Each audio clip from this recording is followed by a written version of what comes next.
Nous arrivons maintenant au poteau noir et à l'histoire de René Lescombe.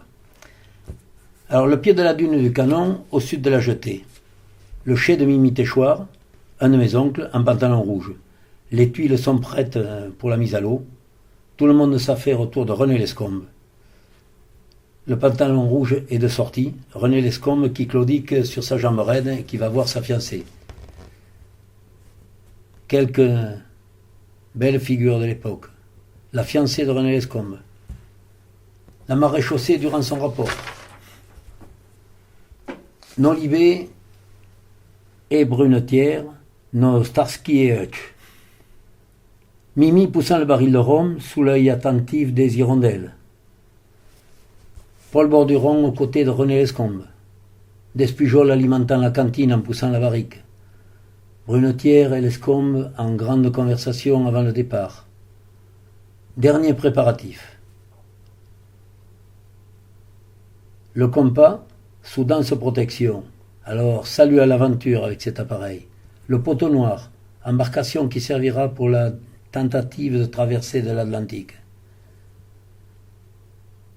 Dernier préparatif. L'explorateur, le poteau noir, René Lescombe. C'est une ruche autour de René. Tous ses amis qui sont venus, les fidèles, le supporter et l'amener jusqu'à la sortie. Paul Borduron. Les caméras sont là. Roland Boichat, sceptique, en grande discussion. Danger, effectivement. Effectivement, il y a danger, mais quel courage pour partir. Tout le monde s'affaire. La dune du Canon. La préparation du remorquage, avec une belle leçon de manœuvre à l'aviron, dans une pinassote.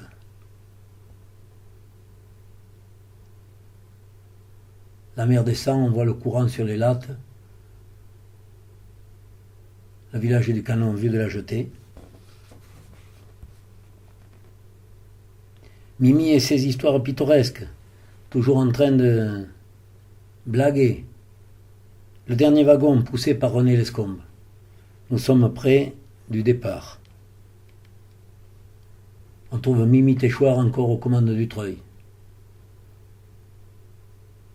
René pour la mise à l'eau.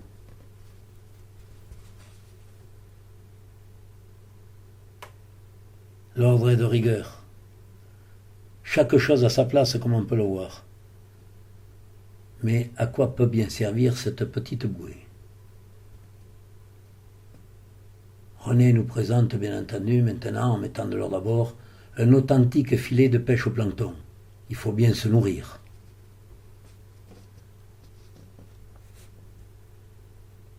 Il nous présente également, dans tout ce fouillis, le fanal qui servira de feu de position. Le relevage de l'ancre et adieu à la terre ferme. Il n'y en a plus pour longtemps. Mimi, qui regagne le large avec sa barre de pouce. Voici le poteau noir chargé. L'ordre règne sur le bâtiment. Il faut pousser les affaires quand même pour pouvoir se frayer un passage. Ça promet. Les dernières consignes avant l'appareillage. René est anxieux. Il se couvrait il y a 5 minutes, il se découvre maintenant. La tension monte.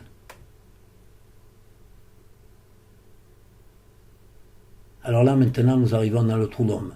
Despujol se met dans le trou, plus rien ne passe. Mimi, relisant la carte, se demandant par bien il va passer. Moi, par contre, je préférerais naviguer plutôt dans ce quartier. Le rhum est embarqué dans le bidon adéquat, mais il n'y a pas de place pour tout le monde. Alors, mettons-nous à l'abri. René admire tout cela, d'un air débonnaire. Mimi toujours placide. Le pont est embouteillé, mais on peut remarquer que tout est recyclable. Ça va bien. René est heureux. La barre franche est en place. Elle est vraiment solide. Quel appareil! Et maintenant, le bassin est très calme en attendant la prochaine tempête. Les tuiles sont chargées sur les chalands et les nombreux curieux arrivent à grande vitesse. Un chaland revient de poser les tuiles. Roland, toujours dynamique, ne veut pas louper le départ. Il se presse. Aimiako est prêt pour le remorquage. Les gens sont à côté. Tout le monde regarde. Tout le monde veut donner un coup de main. Le câble se tend. Attention, c'est parti.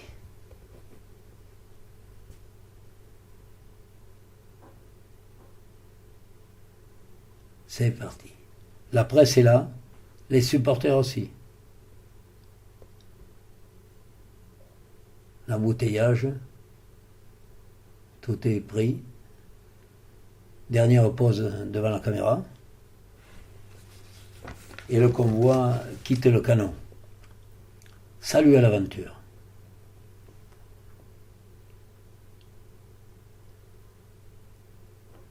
La foule se presse au bout de la jetée. Allez, au revoir les amis.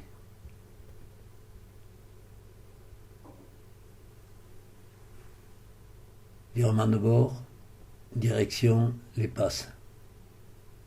Aimiako est en route. Roland et Julienne, bien entendu, font partie de l'escorte. La marée n'attend pas, il faut aller vite, mais pas plus. Le passage devant le canon et l'herbe. Nous arrivons maintenant. Une fine escorte suit. Roland toujours aux commandes. Et nous passons maintenant devant la vigne. Que de choses ont changé. Il n'y avait pas de Perret, il y avait encore moins de villas. La dune tombait dans le bassin. Direction les Passes, entre la dune du Pilat et le banc d'Arguin. Passe sud, bien entendu, à l'époque. Le convoi poursuit sa route pour faire une petite halte à la jetée du Cap Ferret. Au fond, l'emplacement actuel de l'escale est de Pinas Café. Les choses ont bien changé. Départ du Cap Ferret et c'est fini. Plus de pellicule et malheureusement plus de nouvelles de René Lescombe et de son poteau noir. Eh ben, merci beaucoup, Guy. Je sais pas. Si. Je sais pas. C'est pas facile, c'est la première fois. Hein.